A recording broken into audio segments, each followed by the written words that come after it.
Hello, hello. Welcome to Media Queen TV. I am with a Gold Coast icon today, the amazing Douglas Kennedy. We actually worked together about 20 years ago at the Gold Coast Bulletin, and I was at the Gold Coast Sun after that, and we were both entertainment reporters. So we were going to all the VIP events around the Gold Coast, Brisbane, Southeast Queensland, and I bumped into Douglas the other day, and I said, I would love to interview you and share part of your story, because he has never been interviewed live online before, which is extraordinary. I'm very honoured to be able to help capture a legacy for you, Douglas. And he has amazing background in the media as a journalist, and such a phenomenal story. So we're actually doing a 3-part series with Douglas, and this is the first of 3 that we're going to be doing. So how are you going today, Douglas? Well, I didn't really recognise myself after what you said.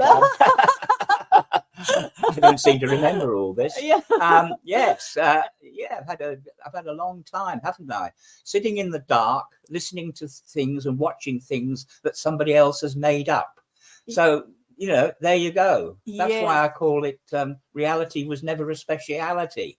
Because my life, much of my professional life, has had very little to do with reality. And when I think about it, my parents didn't have much to do with reality too. They lived in their own little sort of funny little world, which people who came from the outside found very, very strange.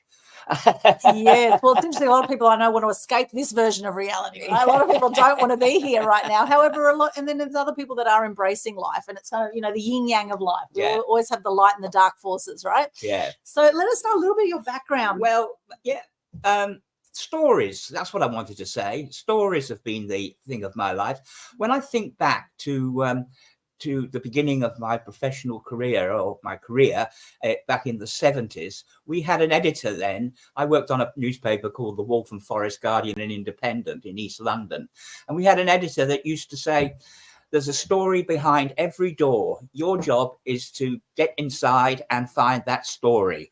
And it occurs to me, thinking about stories now, because I'm doing some voluntary work with the University of the Third Age, U3A, and I'm helping people put together their memoirs. And we have exercises every class where people write on a different subject. So I started writing as well to encourage them and to be involved, and then we discuss it and that kind of thing. And it made me think a lot about memoirs, because I'd never even contemplated sort of writing a memoir as such. And then I thought if my family was to have a motto, it would be reality was never a speciality, because it didn't seem to have any connection to my family. Having said that, my mother went through the reality of a depression. She went through the reality of a war.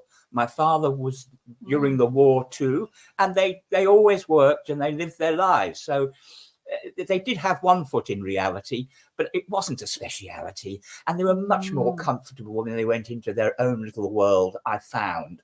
And I think I've sort of followed in that footstep. Now, my mother had nerves, and when she died, she left her nerves to me. Isn't that kind of her? That's lovely. Now I've got nerves. What an inheritance. So I don't think I'm going to leave my nerves to this. She used to say, I've got nerves. I've got nerves. And I said, oh, have you? Where are they?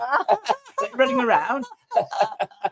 So, yes, it's all about stories. A man called Samuel Goldwyn, you know, MGM, the movie company. Yes. Apparently he once said there are 3 things that make a great movie: stories, stories, and stories. And when we go to, and you know this from your own experience, when you go to your chief of staff or your editor or whatever with an idea for a story, that's what you say. I've got a great story. You don't say I've got a great report or a great comment piece or anything like that. True. You've got a great story, pitching a story. Yes. So it seems to me that stories in my life are a bit like Tarzan going through the jungle, swinging from vine to vine. It's been one story after another. Yes. Of course, I didn't realize this at first. This has only come through, well, it's not, I think I've always known it in my professional life, but it's sort of, it's come home to me helping other people. And the other thing that strikes me is, you associate people's memoirs and stories with famous people, you know, the Australian cricket captain or the sports champion or the film star or the pop star or whatever. But the reality is that ordinary people have very interesting stories as well. Yes. And they're worth telling. And I'm finding this out through going through these mechanics of working with these people. This is University of the Third Age, is for people over 55 to go and further their knowledge and understanding of things. And I take a class, it's called Memoirs class, and it's on the first and third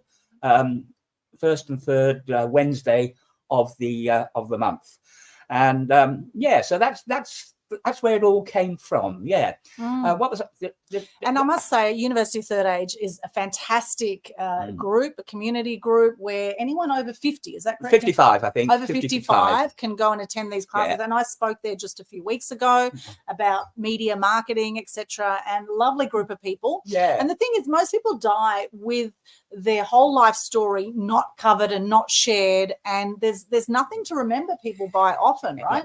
And I've got all the other thing I do is I've done all through my professional career is I collect stories, not just stories that have happened because I've been involved with them, but stories on other people, even people I haven't met.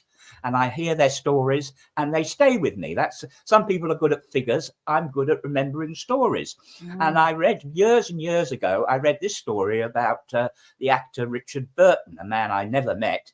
And his story goes that he was on his boat in the Mediterranean being interviewed by someone from Vogue magazine. And he was telling the story of his father going down the mines. And as he told it about how his father got very sick, got lung disease, as many miners did. This is back in Wales. A voice came over the top, and it was a guy, according to the story I read, it was a guy called Stanley Baker, who was also a film star of the 60s. And he said, "What are you talking about there, Richard?" He said, "That's not your father you're describing." He said, "That's my father." And by this time, Burton apparently, according to the story I read, had tears coming down his eyes. And he simply said, "What does it matter whose father it is? It's a damn good story." So you don't have to link stories to identities, you know. They can be anywhere, can't they? Yes. And that's what I love to do. So what's my origins? Well, my origins, of course, are with my mother and father, and I have a picture of my mother here. Wonderful. Let's have a look at Douglas's mother. Wow. This is my mother in the 1930s. Wow. Oh, that's stunning. you better, Here we you go. better handle that. Hold that there. That's my mother in the 1930s. Yeah. And wow. Stunning. This is gorgeous. This is my father in the 1930s. My father was an actor, believe it or not. Wow. Entertainment business. Can you handle that for me, please? Can you show that? Yes, here we go. Michael. Isn't that interesting? My dad's name's Michael as well. Fancy that. Here we go. Yes. And so there's Michael Kennedy right there. Yeah, that's the 1938 Spotlight casting directory, which he left me when he died. Amazing. He said, "What do you want, Douglas?" He said, "When I go." And I said, "That's all I want. The casting directory from 1938 with your picture in it." Wow, and look how thick it is. You can see it's been well read and gone through. Oh, yeah. Wow, another good-looking man there. Good-looking family there, Douglas. Well, look at this cute little boy. You wouldn't think that butter would melt in his mouth, would you? The fact of the matter was he was a little devil, even if I do say so myself. And that was you, obviously, is it? That's obviously me. Yes, I wasn't being a little devil there. I was turning on the charm for the camera.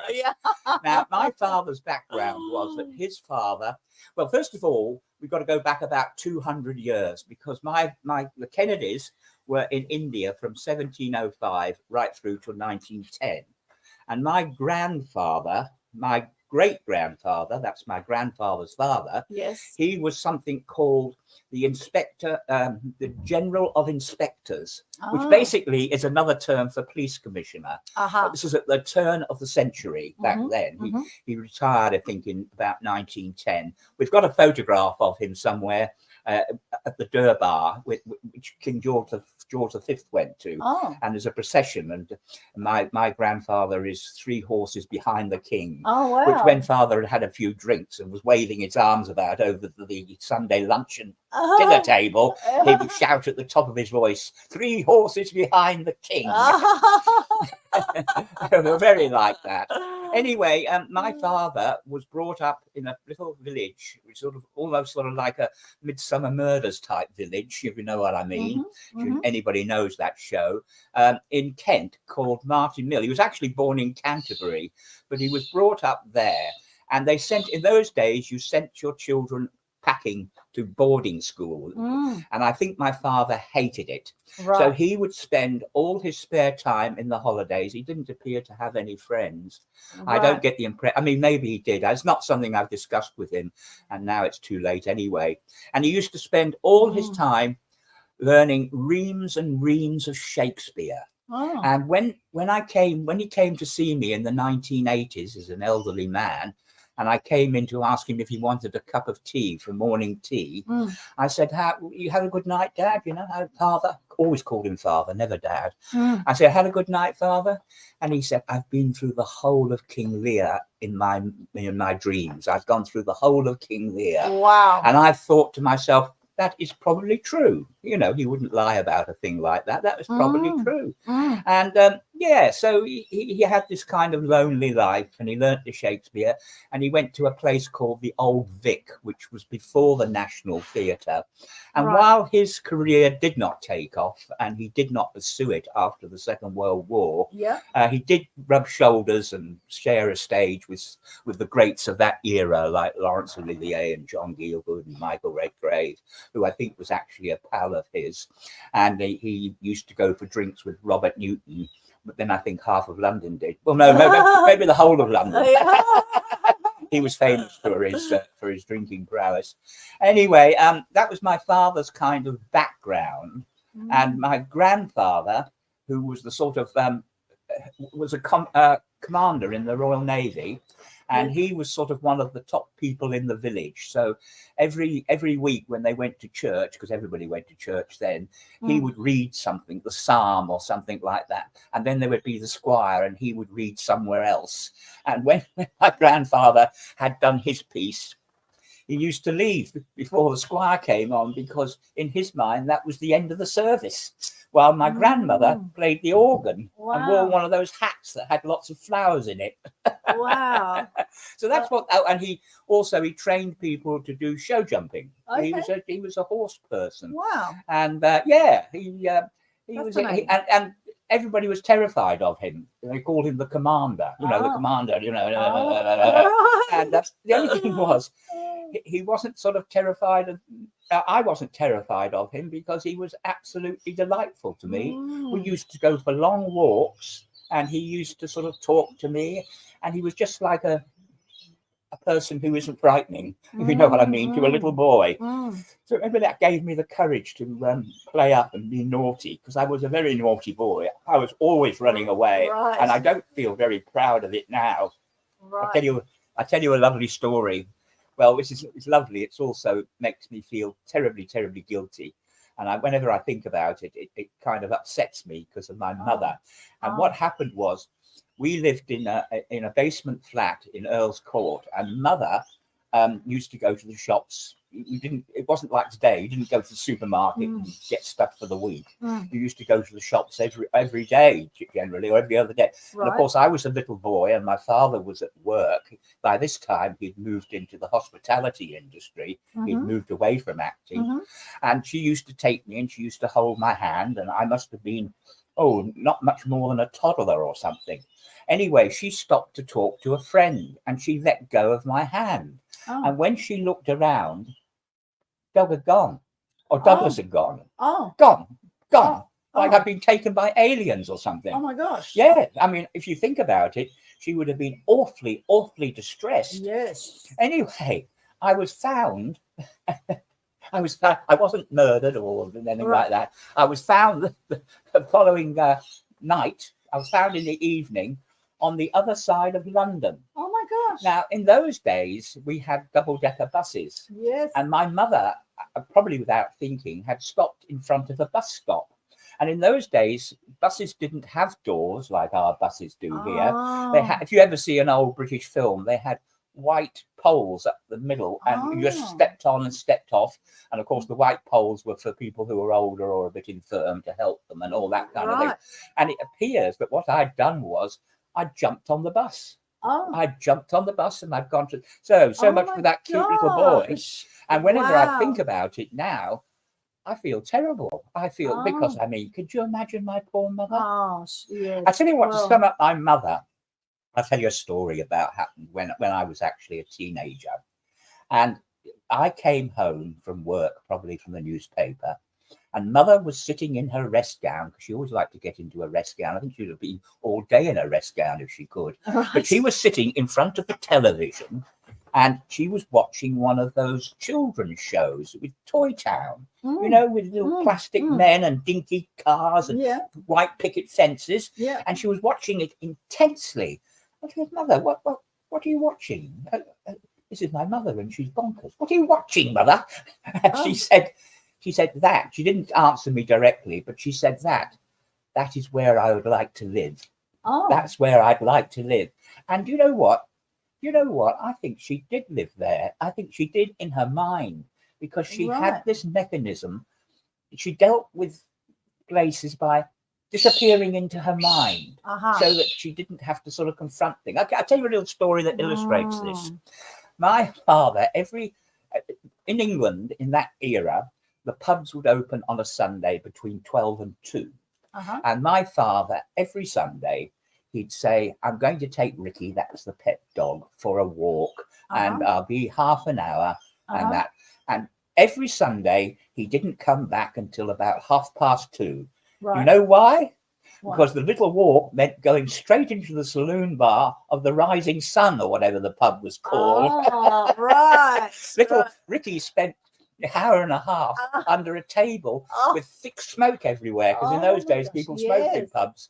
And every day, my mother reaction, she said, "Oh, where's your father? He said he'd be back in half an hour. He said he'd be back in half an hour." And then he'd come back and we'd have the meal, you know, and I'd be sitting watching television, generally an old George Formby film. And she never sort of, I don't know. I told people this story down the years, and they said she was mad. And I don't think she was mad. I think what it was an escape mechanism. It was the way of dealing with reality. And that's what's given me this inspiration for you know, reality was never a speciality. So if I ever do write my memoir, that's what I'm going to call it. I love the title of that. And it's interesting, you know, a lot of people daydream to escape, you know, reality as well. And I know I've been a big daydreamer, and I've you know, and I find it's kind of like meditating almost. You know, meditating is a very powerful thing. And I just want to say hello to all our people watching live right now. We've got a Facebook user. I'm not sure what your name is. Please allow StreamYard to see your comments at the top of this stream, so we can see your name, or just type in the chat what your name is so we can acknowledge you. Thank you for joining us. Jeff Veal is here from Manila. Hello, Jeff. Good to see you there. And this Facebook user, or a Facebook user, says, Douglas, you are full of stories. Love it. Absolutely. A lifetime of stories. And all stories. Tessa. Hello, Tessa. There on Facebook. Nice to see you. Thank you for joining us. So if you have any questions for Douglas as well, or any comments as we're going through today, please pop in the chat there. Happy to share your comments. We like to make this an interactive show. We'll be chatting for about an hour, so about another 40 minutes or so to go. Well, we spent the first 10 years of our life in Earl's Court. And we couldn't afford fancy things in those days like geography and history. So we didn't know who we were, where we were, where we were going, or when we were coming back. So then my father decided that London was too bad for his bronchitis. He got bronchitis every year. So he took us to the Midlands of England. He took us to a place called Wellington, Shropshire. And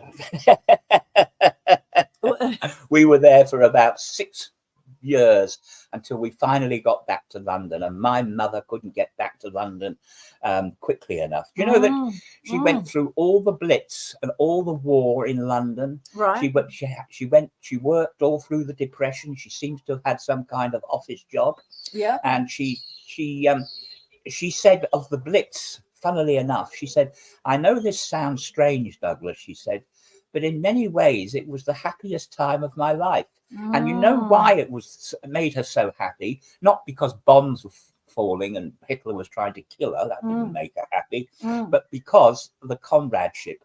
She loved the comradeship. And there was a famous story.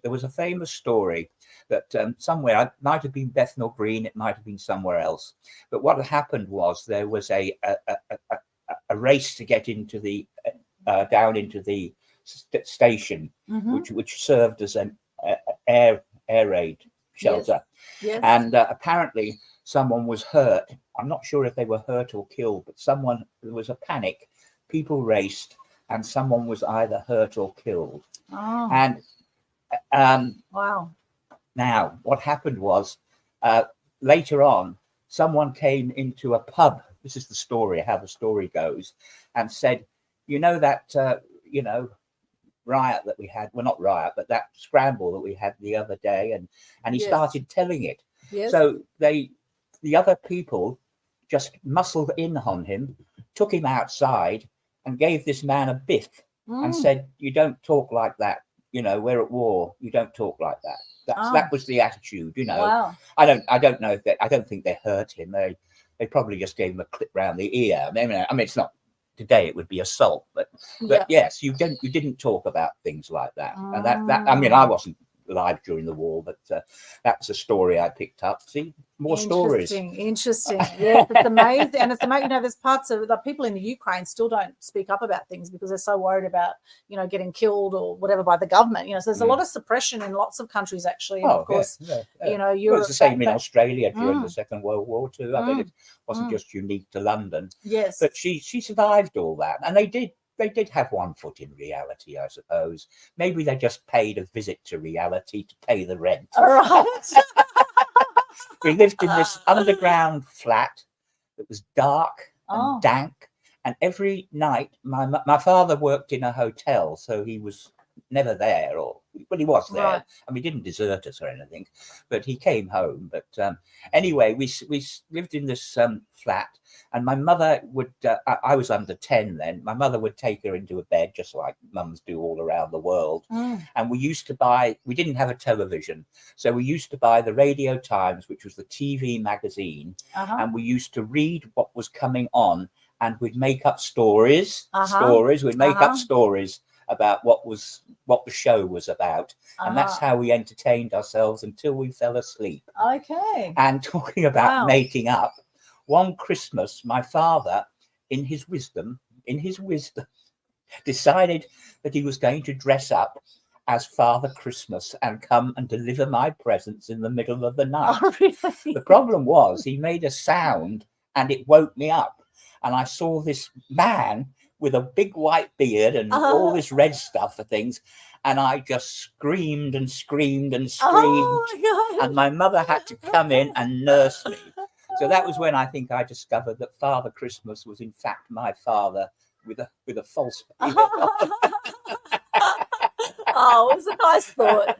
Nice thought of your father. We've got beautiful Dana here with us. Dana, the connector's here. She says, what was some of your most memorable interviews? Hashtag name drop. Yeah, okay. Well, my favourite, I think my all-time favourite was Spike Milligan. I interviewed Spike Milligan back in the 80s. Must be in the 80s. Now, Spike Milligan used to come to Australia to visit his mum. And he used to used to do shows at places like Twin Towns and all that. And I was very nervous because I'd heard or read somewhere that Spike Milligan was a difficult interview. He could be temperamental. He had some mental health issues at different times. Quite famous and quite quite out there. Yes. So I came in very early in the morning, and I did meet Spike later. but I had to do an interview over the phone. We call them phoners. Yes. You know, you phoners. did them too, Yep. particularly with our so-called tyranny of distance. Yes. And he just had a nice dinner. It was night time in London. He just had a nice dinner, and I came in at some ridiculous hour of the morning to interview him. Right. Now, in those days, nowadays, you get about 20 minutes to do an interview. Yes. But in those days, they used to have what they call the payback call, because the promoter or whoever was producing the show would pay for your phone interview. You know, people wouldn't pay for it. So you get a callback thing. So I went on, and I knew Spike had been born in India. I knew he'd been in, I think it was Pune. And I talked about my family being in India. Right. And we just hit it off. Wow. And we talked and talked and talked on a whole range of things, and I just loved it. And he was, and I don't put this down to me. I don't think it's because I'm so charming that nobody could resist me. Oh, you are, Douglas. You're very charming. It was lovely. And when I got back to the promoter, or the publicist, it was a publicist who was organising it. I said, "Oh, I had a wonderful time talking to Spike. One of the best interviews of my life." And she said, "I noticed I've just got the payback for." Because it's to London, and I was on for an hour and a half. But at the other end of the scale, I've got a story to complement that. I actually had someone fall asleep on me. Oh my God, it's the worst interview. Oh, and in a minute, I'll tell you about the shortest interview of my life. No, someone fell asleep on me, and he was an actor called John Hurt. You remember John Hurt? Yes. He was in a number of films, and he was out here promoting, I think it was Rob Roy. Right. Remember that film, Rob Roy? Rob Roy? Anyway, he'd come in, and once again, it was a phoner. Right. And he came in, and he apparently, unbeknownst to me, I started off asking the questions, and we got along quite well. He was very nice, by the way. He was a gentleman. Yes. And then I suddenly realised that I was asking the questions and answering them. Now that gives the journalist a clue that something's gone wrong. Either we've been cut off, or they've fallen out of something, or something like that. And I sort of said, I was saying things like, and I suppose it was very, very hard work doing this film, because you were in the Scottish Highlands. Was it cold? I imagine it was very cold. Oh, I bet it was cold. It was cold, wasn't it? Yes, it was. Yes, it was cold. Yeah, it would be very, very cold in that time of the year, Mr. Hurt. Yes. Yeah. Hello. In the end, the penny finally dropped. And I realised that he was no longer with us. I didn't know where he was, because it was at the end of a telephone. Right. And when I spoke to the publicist later, she said, yes, he was very tired. He had a bit of jet lag, and we came in half an hour later, and he had the phone cradling on his lap, and he was fast asleep. Oh God. But the shortest interview was my first celebrity interview. Do you want to hear my shortest interview? Yes. It was the Queen's Silver Jubilee. Was that 1977? Wow. I was 3 years of age. In those days, I was just a junior reporter who did general reporting. So I never got to meet anybody or do anything, that. And what they did for the Jubilee was that they had acts, household names. They didn't call them celebrities in those days. They call them household names. People off the television, and they would go to the big councils, and they would have a stage up on a block of land, and the celebrities or the household people would go from place to place to place. And just as I arrived with a photographer at this particular one, which was Waltham Forest Ground, and we'd been going around street parties all day and all sorts of things, Norman Wisdom was coming off. Now, you remember Norman Wisdom? Yes. He made a series of films in the 50s. He was very, very big. One of them was called A Square Peg, I seem to remember. And he sometimes was referred to as England's answer to Jerry Lewis, because he played this sort of silly kind of awkward kind of character. So anyway, he was just finishing up, and he came out in a car, because the talent could take their car in. So he was coming out in a car. And I thought, In those days, we were very old-fashioned then. We used to actually interview people before we quoted them in the paper. All right. I believe that's gone by the by Yeah. nowadays. You just make it up. Yeah. So I tapped on his window and thought, I've got to get a couple of lines from him. Now, what you've got to bear in mind for the rest of this story is I wasn't planning on being rude, and I had the greatest respect for Norman Wisdom. Yes. And as a youngster, I'd loved his films because it was designed for family viewing and all that. And my mum used to take me to see his films because that was the only place she could get any peace at the pictures, because I was absolutely intent on it. Yes. Anyway, I tapped on his window and the window came down. Now I said, hello, Mr. Wisdom. What have you, I'm afraid I didn't get here in time to see your act, but what have you been giving the audience this morning or this afternoon? It was afternoon then. I said, what have you been doing? I said, have you been doing more or less what you've done for the last 25 years? I should have stopped at, what did you give the audience? And he looked at me as if I was a piece of something on the bottom of his shoe. And this electric window, which I'd never seen before, just suddenly slowly went up. And he never said a word. And there was just a barrier between me and Norman Wisdom. Wow. I never met him again. He came to the Gold Coast, but I was away at the time. And anyway, it was about 30 years later. And he wouldn't have recognised me. I hope he wouldn't have anyway if I had gone to interview him.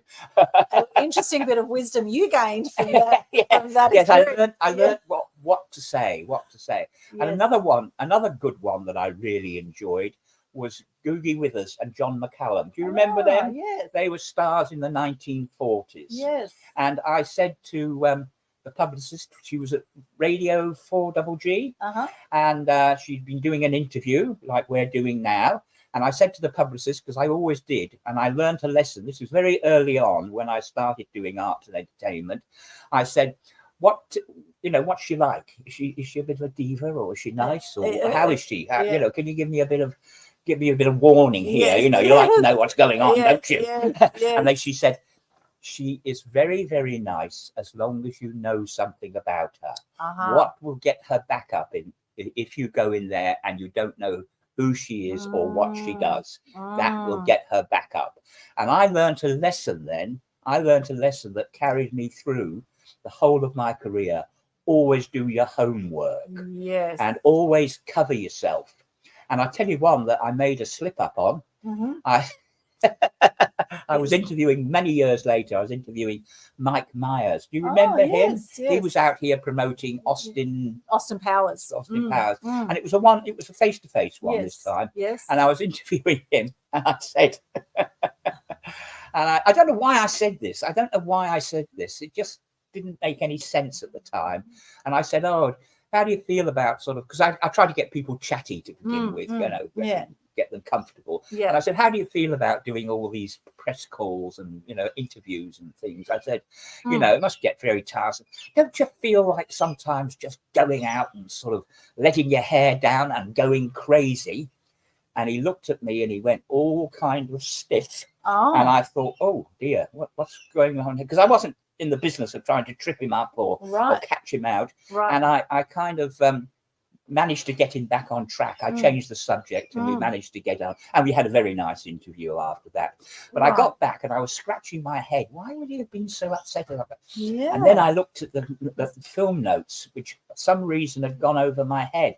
And this is what must have gone into my subconscious, because it was his co-star in the film was is it Elizabeth Hurley? Yes. Elizabeth Hurley. And at that time, she was dating Hugh Grant. Yes. And he'd gone off the rails in LA. He had. And I could see here what Mike Myers was thinking. He's thinking, this chap's trying to trick me. He's trying to get something out of me. But, I don't want to go down there. Yes. And I wondered I always wondered after that if maybe I'd looked at it and it just sort of gone into my subconscious, and then I just sort of said that without thinking, because it's not something you generally say things to people when you start a conversation, like how's your team doing in the footy? You try and find out Yes. bits and pieces about them. What are you planning for Christmas, or Yes. you know, To build understand rapport. you Build some just rapport. want something to be. I mean, like Yeah. with Spike Milligan saying,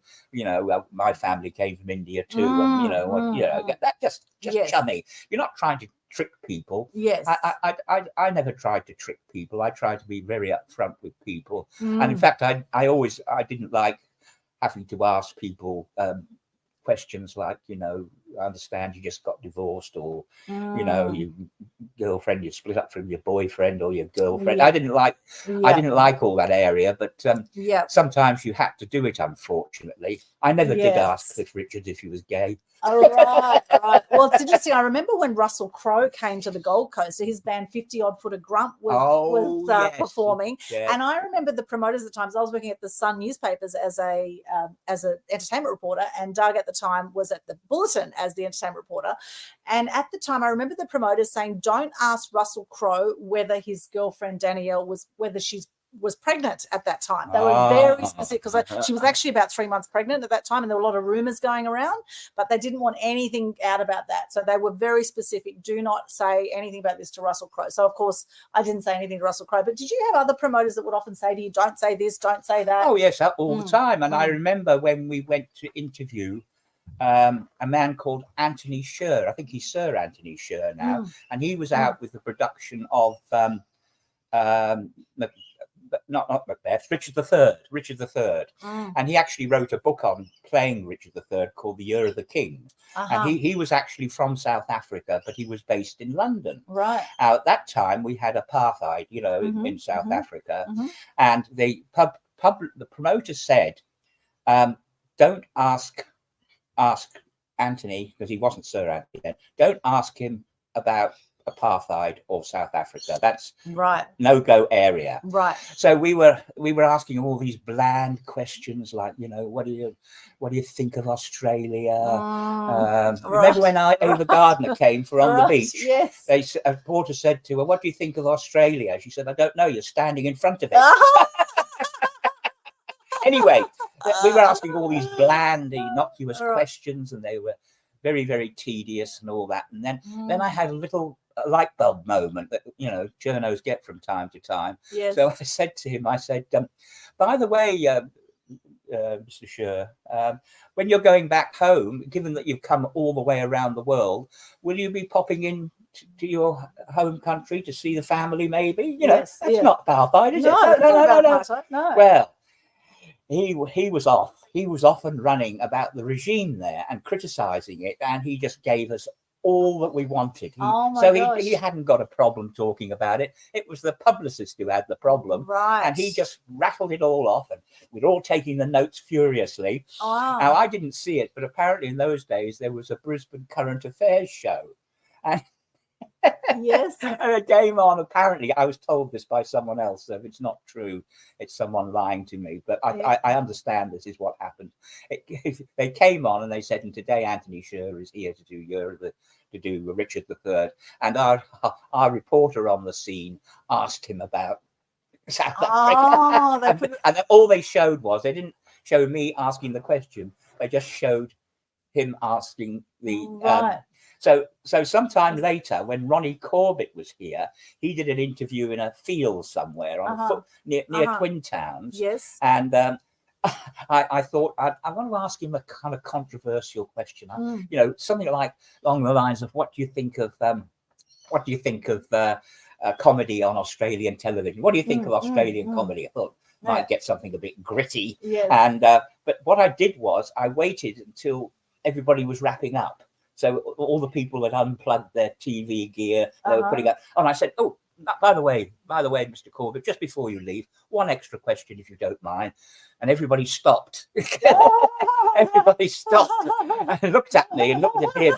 And I asked my question, but he gave a very bland answer. He was very diplomatic. He was a very nice man. He was very diplomatic. Right. And mostly he was there for the photo opportunity, which was him sitting in a giant chair. Do you remember they used to do that in his show? Yes. Yeah. So that's a few people I've spoken to over the years. Amazing. And we'll be uncovering more on this in future chats that we have with Douglas. Today's show is really mainly about your background. I'm really curious how you first got into the media. How did I get into the media? Mm. Well, actually, the first time I was in the media, funnily enough, wasn't as a journalist. It was as someone who got reported on.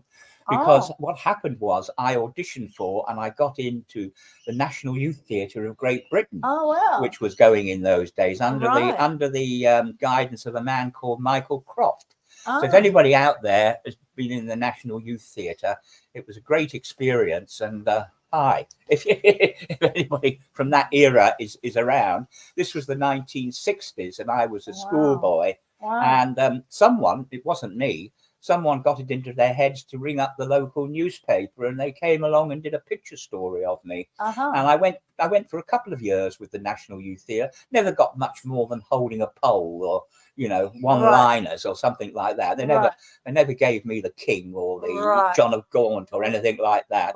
I generally had to just stand there with a pole for about 2 hours, which was cool. And we went to Germany with them, and I'd never been there before.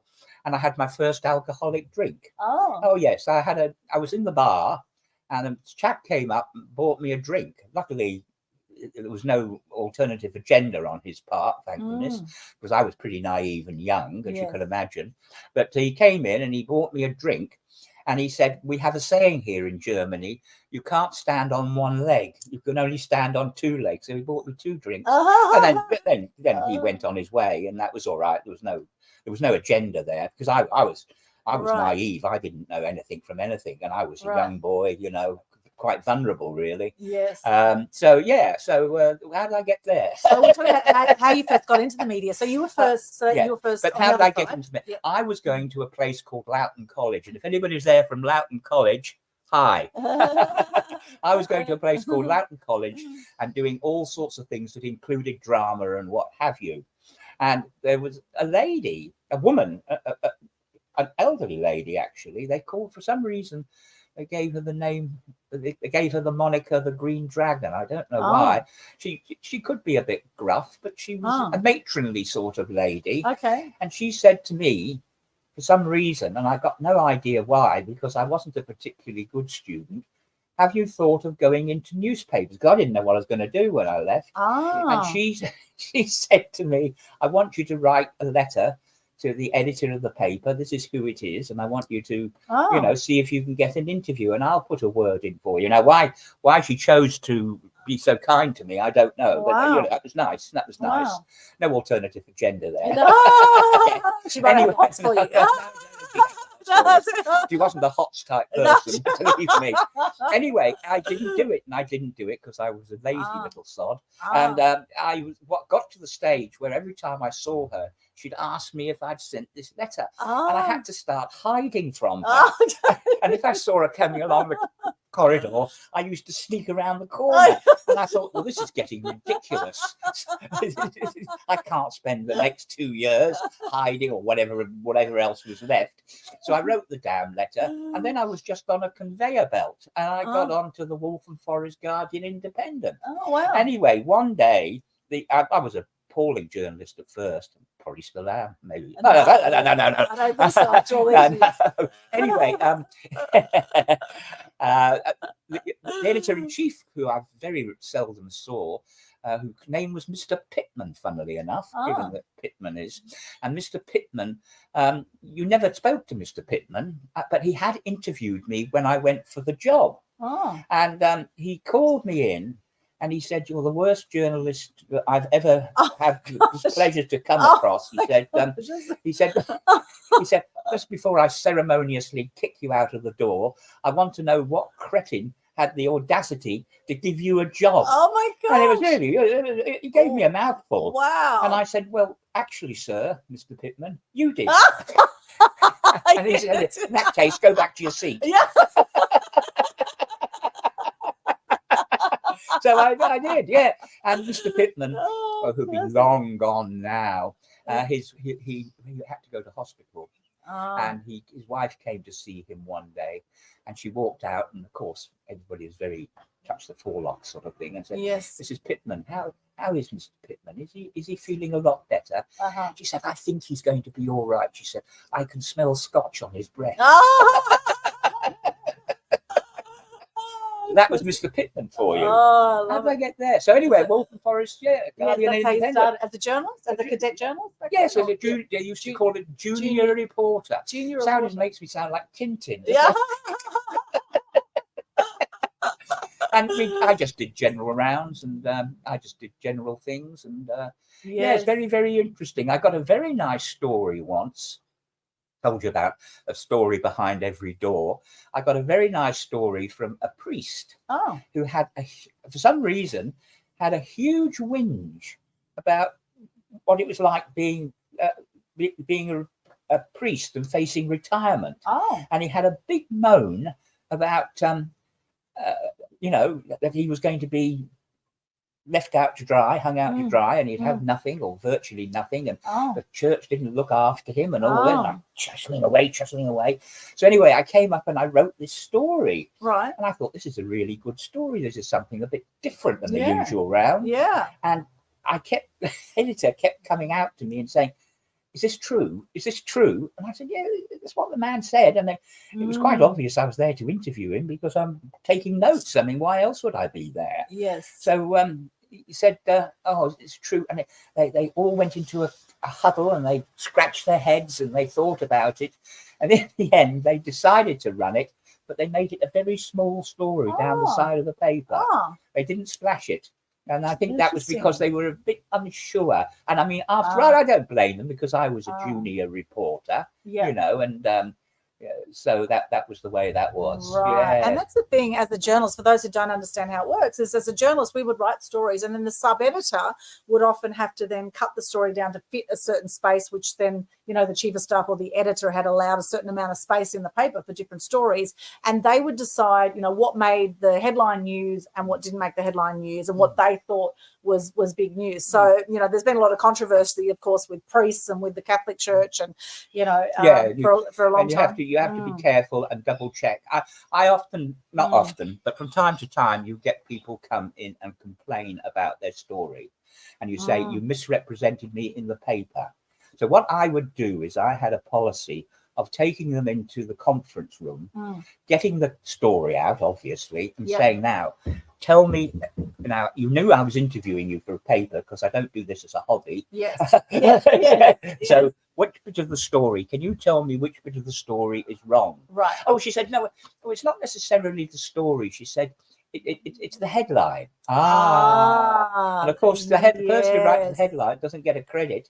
So everybody, and of course, the person who writes the headline isn't going to take responsibility for anything. So they say, oh, Mrs. Smith's got a complaint, Dougie. It's your problem, pal. You wrote the story. Exactly. And because the headline's done by the sub-editor. And in fact, that happened for many of my stories too, where I would write a story and the sub-editor would put a wrong headline on it. Yeah. And there's nothing we can really do about that because they're trying to fit a headline into whether it's 2 lines or 3 lines or whatever it is, or, in a small space. They've got to try and think of something that's going to summarize the story in a small space. And even when you say nice things about people, it can backfire.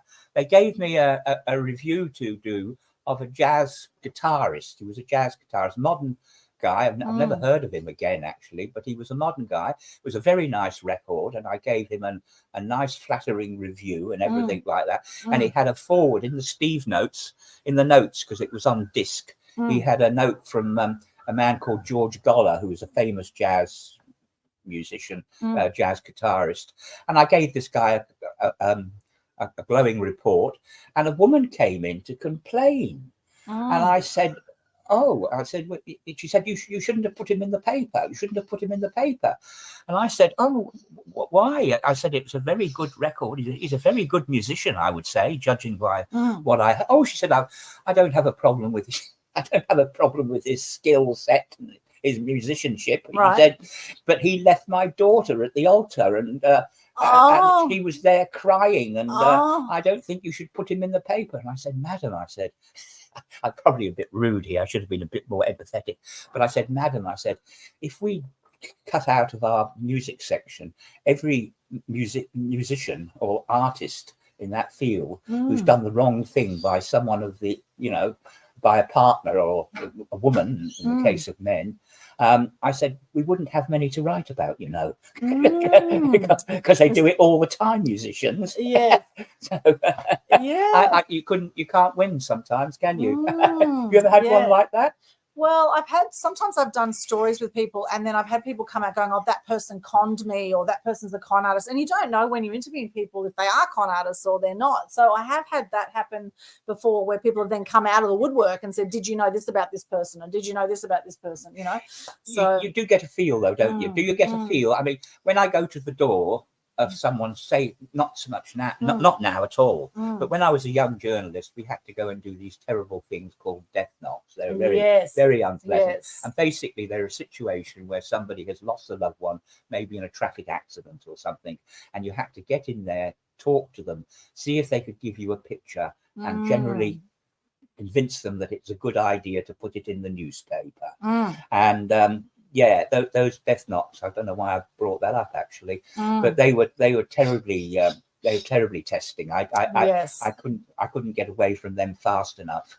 And and I went to the door and knocked at this woman's door. Two of her kiddies had been knocked down on a zebra crossing. I think one might have died or something like that. And she said, that's right, I was going to illustrate a point. And you get a feeling, that's the point I'm making. You get a feeling, and you realize that, no, this person's given me no for an answer, or this person can be persuaded to talk to me. If I'm just patient and I put in the right arguments, and you just get that intuitive feeling. And I often went with it, and I was often proved right. That after a while they'd say, oh, all right, then come on, I'll talk to you. But this time the woman said no and banged the door in my face. Oh, wow. I was just coming out, and the girl from the neighbouring newspaper, which I suppose was our opposition, it was the Stratford something, I can't remember the full title.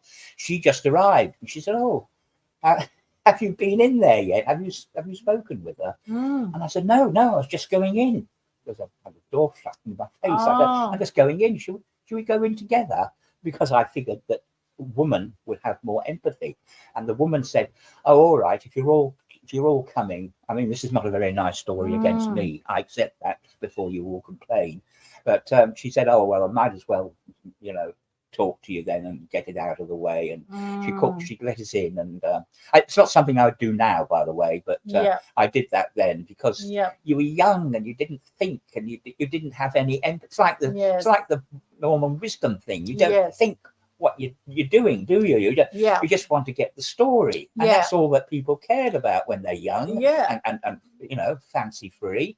But now when you're older and mature and you've got children and family of your own, you know, I mean, I could never do a door knock now. I could never do one of those now, and I could never trick somebody or do it now. But when I was 20 something and I didn't have a care in the work, I mean, in America, all the journalists want to win the Pulitzer Prize. In England, all the journalists wanted to just get down the pub. Yeah. And Australia too, I think. And Australia too. Yeah. I think they get it from England, actually, the Aussies.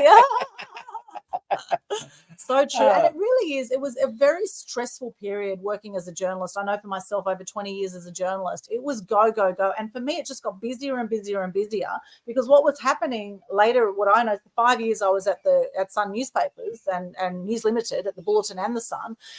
Like when I started at the Sun back in, it was actually September 2000, I started at the Sun, went from the Bulletin as a sub-editor journalist over to the Sun.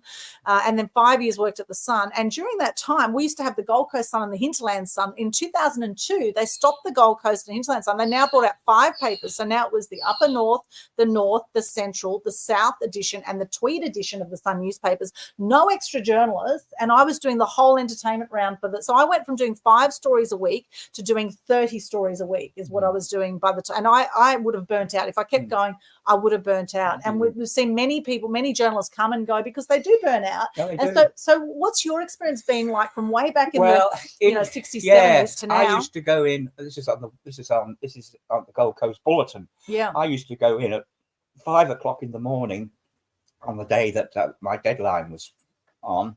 Yeah. And I used to sit from 5 o'clock in the morning until 5 o'clock at night, and I just knocked one thing out after another. Yes. And what happens is, when you work on a when you work on a daily newspaper, or Yeah. it's the way it used to be. I don't know, Yes. things might change now with the new technology and everything. When you worked on a daily newspaper, you might just do one story a day. You might not even do that. But when you work on a regional daily or a smaller newspaper, Yes. you've got to do everything, and you've got Yes. to be all over the place, and Yeah. you're flying around. Yeah. So luckily, I managed to get out of news because I didn't enjoy news. Getting back to this, reality was never a speciality line. And I got into feature writing, which I enjoyed. And then from there, I got into arts entertainment. And you know what I did? This is another little secret I'm going to spring on you. Yes. What did you do? What did I do was, whenever they came around and asked me how the news story was coming along, I'd say, oh, there's a few problems with that. I said, I can't get hold of the perp, but it should be there tomorrow. But by the way, I've got this very nice little feature here. Would you like this instead? Oh, come on, you got me. And slowly I don't know if they realise, I hope Frank Hampson's not listening. He was the chief of staff in those days. He might be very cross with me. I might get a rude phone call later on if he's locked in. But yes, gradually I kind of went over to arts and entertainment, and then of course, as people left who did it, and they lumped it all together and gave it to me. You see, if you work on a metropolitan daily, you've got someone who does the film, someone who does the theatre, someone who does the arts. Yes. Well, we did everything. We did everything. Yeah, everything except clean the toilets. Yes.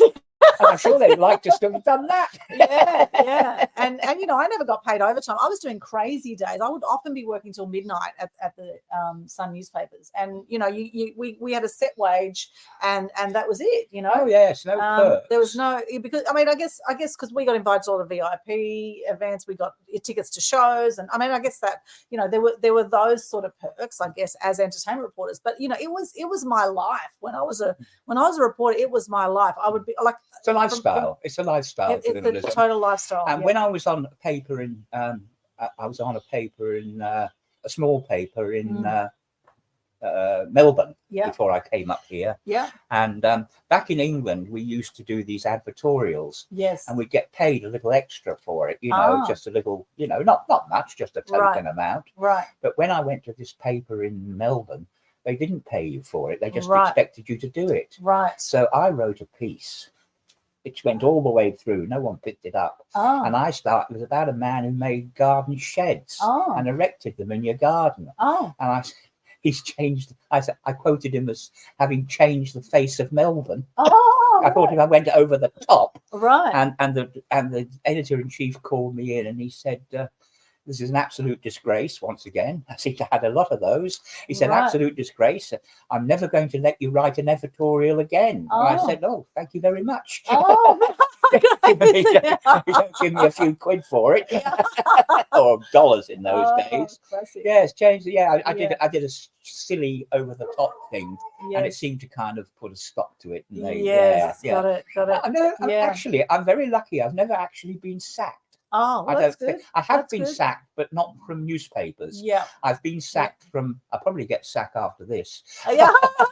But I've never been sacked. I was sacked from I worked in a carpet shop or something, you know, one of those going through college type jobs. Right. And they said, we want you to unwrap this electrical cord. Right. So I thought the best thing to do here, this is stupid, by the way, don't ever do this, would be to plug in one end, plug in the other, and then I can sort of unwield it out. And the man came and said to me, where's the other end of this cord? And I said, I plugged it in. Don't touch it. Don't touch it. I mean, in some ways I wasn't very bright. Or I had lapses. I had lapses in common sense. Right. I think we've all had that. Yeah, well, you all have that. Yeah, and you get you get what do you call it? Blank moments when you can't think of what to write. But yeah, I'm still chuffing along. I still do reviews. You know, I'm online. Great. Still doing writing. What I found in the media is I went from one job to the next job. Once you're in the media as a journalist, it's very easy to get other work as a journalist. So which paper which paper, from the first paper you started on, where did it go? How long were you there? Where did you go after that? What was your, who did you work for? I was in London, and I got my first job on the Waltham Forest Guardian and Independent. Right. And I stayed there for a few years. And then I got married, and my wife wanted to come to Australia. So we came out to Australia, and then I got a job in Melbourne on a magazine that went to the catering industry, and I had to write about catering and the newest type of ovens and things like that. And that was quite easy, really, because all you do is you ring up one expert, get all the information, and then write it in the paper. So you don't actually have to know anything about ovens. You just have to know who knows about ovens, right? For example. Yes. And then I got a bit tired of that. The problem with that job was there was just two of us in the office, because the main office was in Sydney, and there was two of us in the office, and the other guy was the marketing guy, and I was the journalist. I was the pet journalist, and he kept wanting to go take me to lunch, because he had lunches with people he wanted to impress. So he would take the journalist along to talk to them, to kind of butter them up so that they would advertise in the magazine, which I can understand. But the problem was that's all very well and good and very nice, but it was beginning to affect my health. All these long lunches with, yes, and in those days there was a sort of alcohol too. Yes. And not only was it affecting my health, but I was having to come in at a ridiculous time of the morning, because I still had to do the amount of stories. Yes. So it wasn't a pleasure at all. It's one of the great misunderstandings about journalism. That it's a wonderful free ride, and you're getting drinks and food left, right, and center. And you do have nice things. I will admit that. There's nice after parties with shows and things like that. Yeah. But it doesn't always suit. I mean, one of the first jobs that I was asked to go out to was a retiring policeman. A policeman was retiring in Leytonstone, and they were having a party, and they said, "Go along there, Doug, and just do a bit of a coverage for it, and you probably have a couple of drinks, and you have a nice time," sort of thing. But I didn't do police rounds. I did do some police rounds, but the person I did police rounds with wasn't there. I didn't know anybody. They weren't interested in me. They were there with their mates. I would rather go and have a dinner with my mates, and pay for it, and go and get a freebie. I mean, people might not believe that, but trust me, I'm a journalist. Exactly. Trust me, I'm a journalist, exactly. And I often found when I was out at the VIP events, I would be constantly getting pitched at for people's stories. People would be constantly, "Oh, can you do this story?" Or what about this? And so it's like, so even though you were having some drinks and enjoying a nice party, it was like you were constantly being pitched at. That was my experience. Oh yes, and you have to do the story, and you've got to keep alert. You can't really afford to drink too much, because you've got responsibilities and you've got accountabilities. And anyway, in those days, I didn't drink very much at all. I mean, I know I told that story about Germany, but that was a bit of a one-off. I wasn't really into that sort of scene. And if I was going to socialise, I wanted to be with my friends and go for a curry or something like that. Yes. So that was London. That was London after we got back from Shropshire. Amazing. And how did you find the difference in the media from the UK to Australia? Well, I wasn't working on a major paper, so there'd never been this kind of demand for me to kind of get the story at all costs. Right. I've known people who've been I've met people who've been quite traumatized by things that the journalists have done. And that seems to be an English thing. The English, for some reason, they say that in politics in England, the Labour always goes down over financial scandals, and the Conservatives often go down over sex scandals. Yes, how interesting. But I didn't have to. I never worked for a paper where I had that kind of pressure on me. Right. I mean, I had to get the story, and I didn't want people getting stories and missing stuff. Of course I didn't, but I didn't feel as if I had to ask people intrusive and by this time, that story I told earlier about the door knock. Yeah. Well, by this time I'd grown up a bit, and I was a little bit more sensitive and a little bit more mature. And I didn't want to do that kind of thing, and I didn't. And luckily, I was on a paper which had good values, and it was a good paper to work for. I had a very good time. I worked with some delightful people, and it was a very happy experience. So I've got nothing to complain about. That was the UK paper? No, I'm talking, well, both of them actually, but I was thinking more of the Gold Coast Bulletin. Okay. Yes, it was happy people, and I've still got friends from there, and people I know, and sadly some of them have passed away now, which is very sad. Yes. We're all getting older, but it's been a happy life, and I've enjoyed it. And now I'm on to something else. Now I'm doing something else. See? Now I'm writing a play. Wonderful. Yes, I thought wonderful. Yes, let's talk about your play. And then, of course, one of the people that we both worked with is Michael Jacobson, who's actually going to be. He's going to come and give a talk to my. He wrote a. No, he's not coming tomorrow. Not coming tomorrow. He wrote a book called Windmill Hill about life in Tasmania, and based on his experiences with his family and everything like that. But mine is well, I've written a few shows, but I've never really gone anywhere with them. Mostly they've gone into the bottom drawer. But now I've written one which I'm quite smugly pleased with. Oh, good. And it's called originally I called it George and the Google Girl. But now I think I'm going to call it Good Grief. What do you think of that for a title? I like that. Good Grief. And it's about a man it's about an elderly man. So, there you go, write about what you know about. I know about being elderly. And he's grieving for the death of his wife that he's been married to for 40 years, 45 years. And his daughter gives him one of these machines that, I don't know if you call it a machine, it's a kind of android. And we've got one in here, and you sort of ask questions like, what's the weather like today? Or, yes. When I'm watching this movie, who stars in this movie? Yes. And anything that happens to be on the internet. Yes. She can ask, and it's a girl's voice, it's a young woman's voice, like and Siri, she could, and I think a lot of people have got these now, and they're very useful.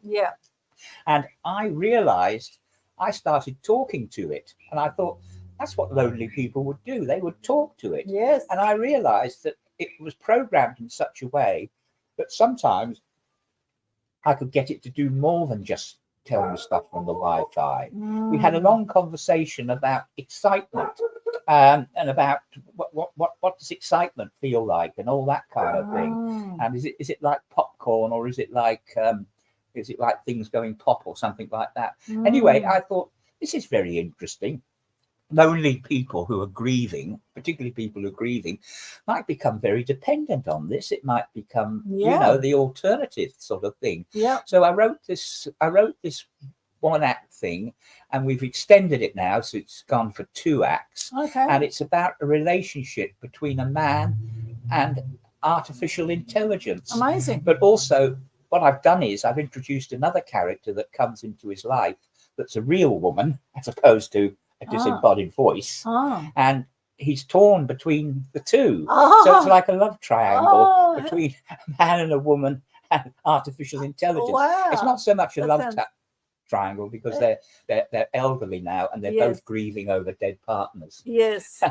Amazing. Wow. So that's what I'm doing at the moment, and I'm working on it and tidying it up, but we finished. That's awesome. We're still going. We're still going. In fact, we do need to wrap up shortly, because how long have we been going for? We've been chatting for over an hour. Can you believe it, Doug? Over an hour already. Asleep, but they all logged off. No, there's still people here with us live, and I'm sure people will watch the replay. So what are you hoping to do with this play that you're writing? Where do you hope it'll go? Well, I work with a chap called Nathan Schultz, and he's got if anybody wants to check it out, he's got a website called The Drama Merchant. And he does a lot of audio stuff. He does a lot of radio plays, and he works in that kind of field. You ought to chat to him one day. He's quite an interesting guy. He's done a lot of work in community theatre here on the Gold Coast. And he is presently the president of the Gold Coast Theatre Alliance, which is having its AGM on Saturday, as it happens. And Nathan is taking an interest in it. He's a director. I'm not a director.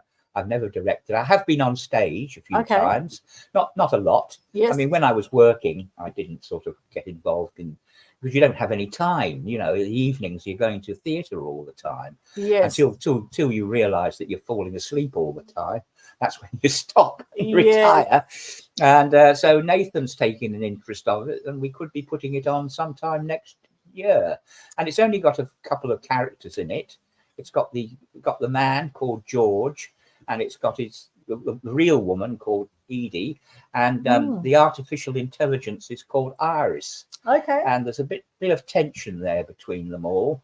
And it looks like George is going downhill because he's, drinking wine, and he's not changing out of his pajamas in the morning. All the symptoms of someone who is sort of in a state of grief and perhaps can't connect with the world. Yes. And ultimately, guess what he does? What does he do? He pulls himself together. Something happens. Yes. I won't tell you about. And he pulls himself together and he joins a memoir class. Oh, wow. And he starts writing his memoirs. Amazing. And he gets a new lease of life. So you see him smarten up as the play progresses. And it's I hope it's optimistic. I aim to be optimistic.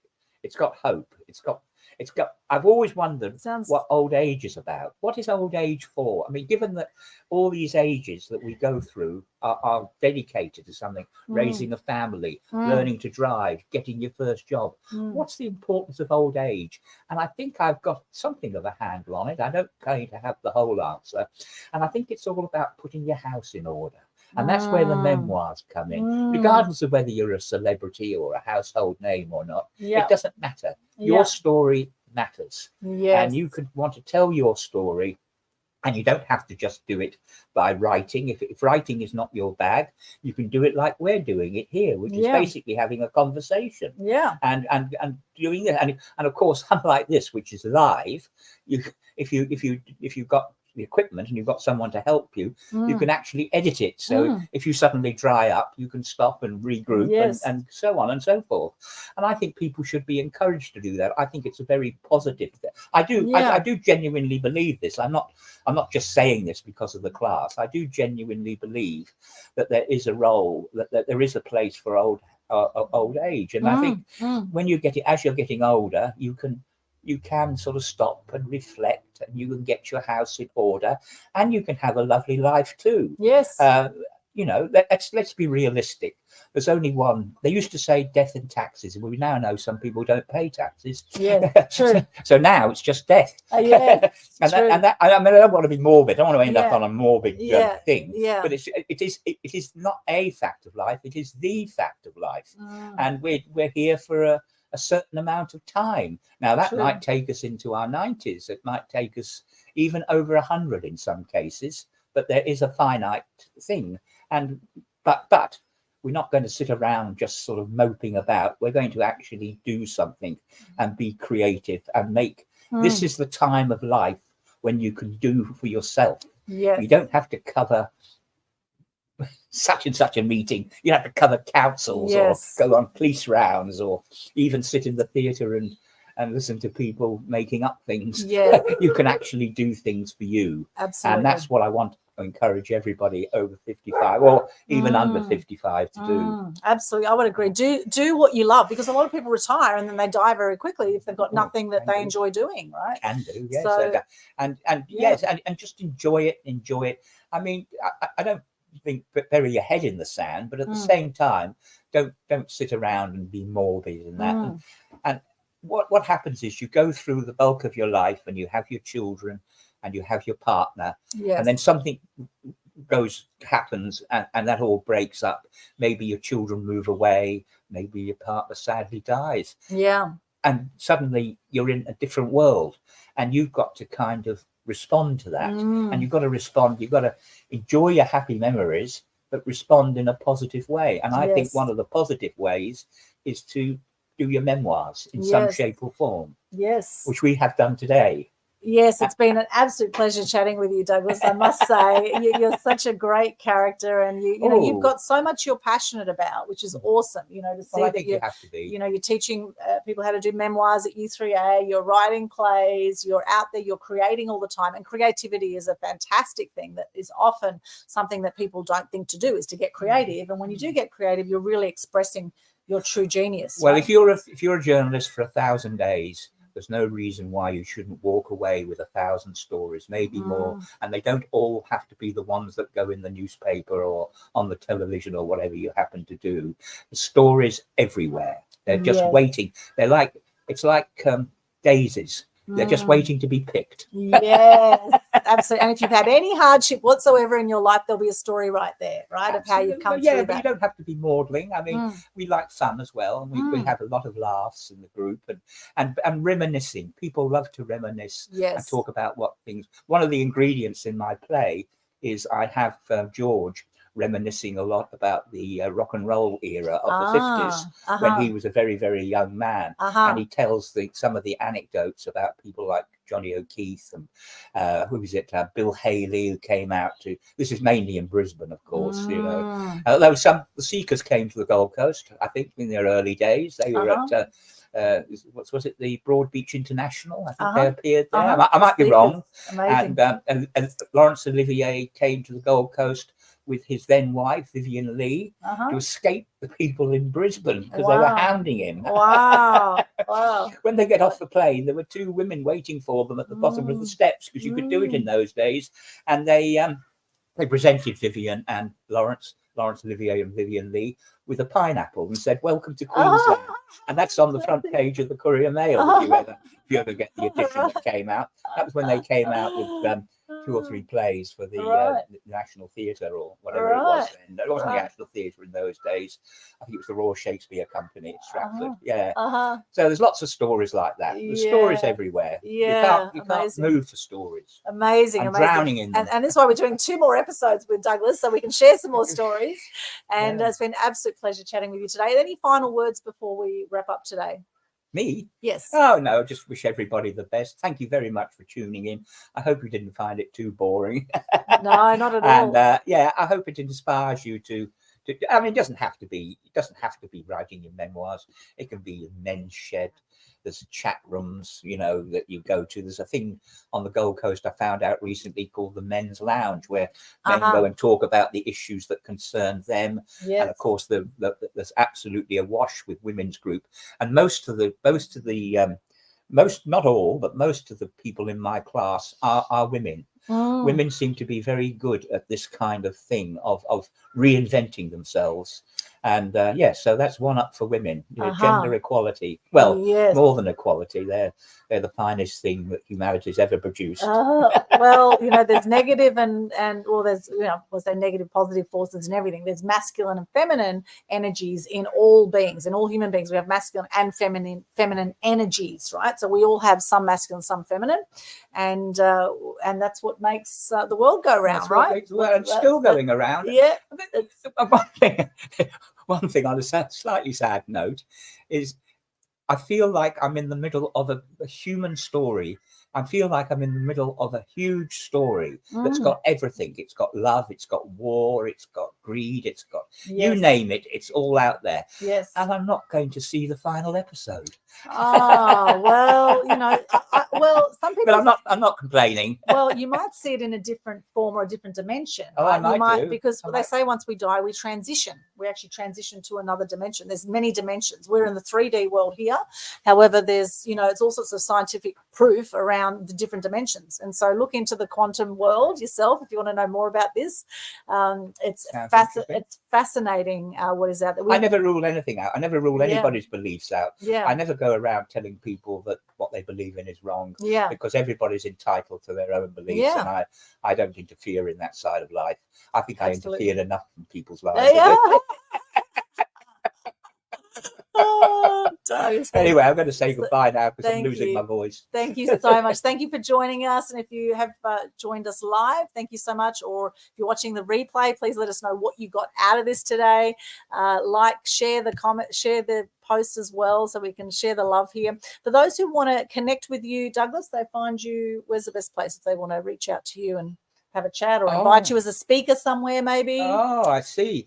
I never thought of anything like that. Can you put in my email address? You can, we can put your email. Yeah, what's your email? KD, all lowercase, of course, KDOU 0701 @bigpond.net.au. Okay, bigpond.net. was it? Yes. So KDOU. KDO, that's Kennedy, K for Kennedy, D for Douglas, and OU. OU. 0701 at bigpond.net.au. Okay, beautiful. So you can, or if they get in contact with you, they can get in contact with me if Right. they want to. you okay, know. beautiful. All right, Anyway, we'll just I share don't- that in the comments there, so you can connect with Douglas right there. KDOU 0701 at bigpond.net.au.